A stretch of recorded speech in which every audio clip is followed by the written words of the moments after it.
In this center just months ago, a woman with severe depression told a counselor she wanted to end her life with a doctor's help when assisted suicide becomes law in Canada. I find this very alarming, very worrisome. This mental health advocate fears more people in emotional despair may soon ask for the same to end their pain, concerns backed up by this study from the Netherlands. Researchers studied cases of 66 patients, mostly women, discovering they had been euthanized not just for depression, but also schizophrenia, eating disorders, even autism, all illnesses that may affect cognition, says this ethicist. The difficulty in the context of mental health that the competency of patients is very often very hard to assess.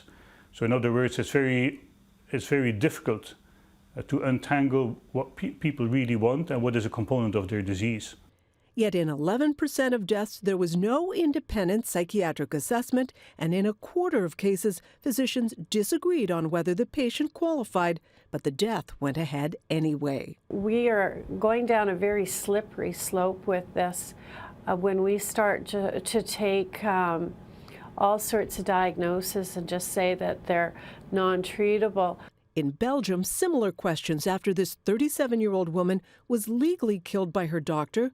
She was depressed and had recently been diagnosed with autism. As a result of the Belgian case, two parties of the majority government in Belgium have asked for a review of the legislation, expressing concerns about the way in which the legislation puts vulnerable people at risk.